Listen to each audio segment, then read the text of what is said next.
Assalamualaikum warahmatullahi wabarakatuh. Di sini saya akan menjelaskan tentang tenaga endogen dan tenaga eksogen. Tenaga endogen adalah tenaga pengubah muka bumi yang berasal dari dalam bumi. Sedangkan tenaga eksogen adalah tenaga pengubah muka bumi yang berasal dari luar bumi. Di tenaga endogen, saya akan menjelaskan tentang tektonisme. Sedangkan di tenaga eksogen, saya akan menjelaskan tentang sedimentasi. Tektonisme. Kata tektonisme mengandung arti suatu tenaga yang berasal dari dalam bumi, yang dapat mengakibatkan terjadinya perubahan letak atau dislokasi atau bentuk dari kulit bumi. Jenis-jenis tektonisme. 1. Gerak epirogenetik. Gerak epirogenetik merupakan gerak lapisan kerak bumi yang relatif lambat dan terjadi dalam waktu yang relatif lama. Gerak epirogenetik ini dibagi menjadi dua macam, yaitu epirogenetik positif dan epirogenetik negatif. Epirogenetik positif merupakan gerak turunnya daratan sehingga kelihatannya permukaan air laut yang bergerak naik. Sebagai contohnya adalah turunnya pulau-pulau di Indonesia bagian timur, yakni Kepulauan Maluku Barat Daya hingga ke Pulau Banda. Epirogenetik negatif merupakan gerak naiknya daratan sehingga ada kelihatannya permukaan air yang menyusut. Gerak epirogenetik negatif ini merupakan lawan dari gerak epirogenetik positif. Yang kedua, gerak orogenetik. Gerak orogenetik ini sangat berkaitan dengan pegunungan. Adapun yang dimaksud dengan gerak orogenetik ini adalah proses pembentukan pegunungan. Proses gerak orogenetik ini meliputi area yang relatif sempit dan terjadi dalam waktu yang singkat. Gerakan orogenetik ini dapat menyebabkan tekanan horizontal dan juga vertikal di kulit bumi.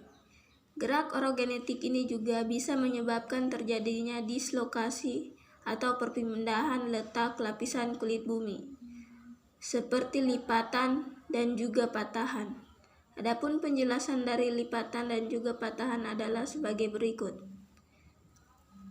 Lipatan merupakan suatu bentukan kulit bumi yang berbentuk lipatan atau gelombang yang terjadi karena adanya tenaga endogen yang arahnya mendatar dari dua arah yang berlawanan, sehingga lapisan-lapisan batuan di sekitar daerah tersebut terlipat dan juga membentuk puncak lipatan atau antiklin dan lembah lipatan atau sinklin. Patahan. Proses patahan atau float proses akan terjadi ketika lempeng yang membentuk kerak bumi bergerak dan juga saling berdekatan. Gerakan ini akan memberi tegangan yang sangat besar sampai akhirnya memecahkan batuan. Tempat batuan tersebut pecah dan disebut dengan patahan atau fault, dan alur akibat pecahnya batuan tersebut disebut alur patahan. Adapun macam-macam patahan adalah sebagai berikut. A. Sesar naik dan sesar turun, yaitu patahan yang pada bagian atap sesarnya bergerak turun terhadap alas sesarnya disebut sesar turun, sementara patahan yang bagian atap sesarnya bergerak ke atas disebut dengan sesar naik. Graben dan horst, yaitu patahan yang berbentuk jalur batuan pada dua bidang sesar yang hampir sejajar, sempit dan juga panjang, sementara patahan yang bagiannya meninggi sehingga muncul pada daerah di sekitarnya disebut dengan horst. Yang C. Sesar mendatar, yaitu patahan berbentuk tegak lurus yang bergeser secara horizontal tetapi ada sedikit yang bergeser secara vertikal. Sedimentasi. Sedimentasi adalah terbawanya material hasil dari pengikisan dan pelapukan oleh air, angin, atau gletser ke suatu wilayah yang kemudian diendapkan di suatu tempat. Semua material yang mengendap lama-kelamaan akan menjadi batuan beku. Faktor-faktor penyebab sedimentasi.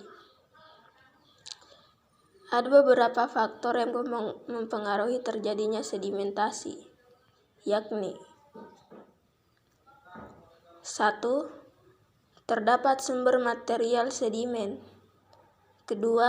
Terdapat lingkungan yang cocok untuk pengendapan, baik di darat, transisi maupun laut.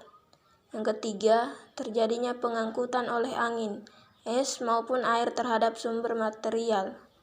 Yang 4. Perbedaan arus atau gaya menyebabkan berlangsungnya pengendapan. Yang 5. Adanya penggantian dan perubahan material. Yang 6. Proses diagenesis atau perubahan yang terjadi ketika pengendapan berlangsung secara kimia dan fisika. Yang 7. Proses kompaksi, yakni berupa akibat dari gaya berat material sedimen yang memaksa volume lapisan sedimen berkurang. Yang 8.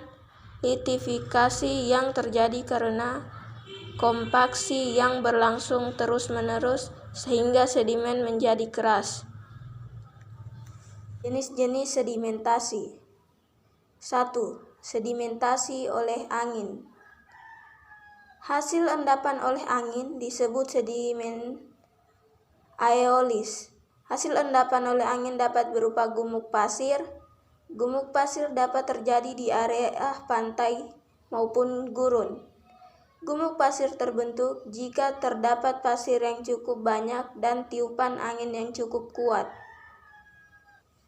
Yang kedua, sedimentasi oleh air sungai.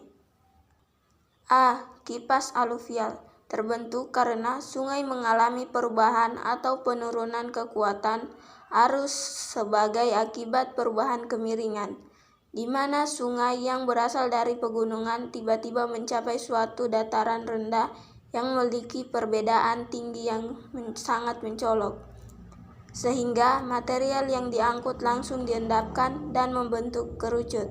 Bentukan ini terdapat pada mulut jerum atau pada lembah suatu pegunungan yang berbatasan dengan dataran.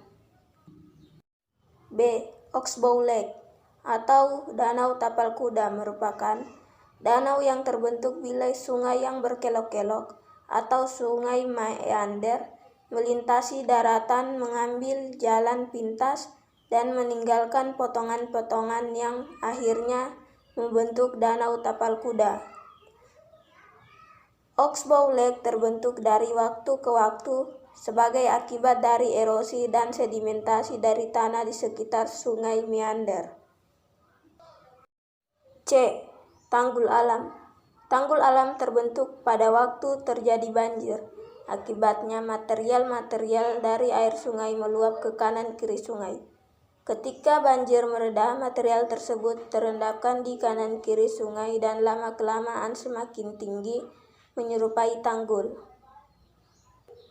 D. Delta merupakan endapan sebagian besar material yang diangkut oleh sungai di bagian muara di dekat dengan laut.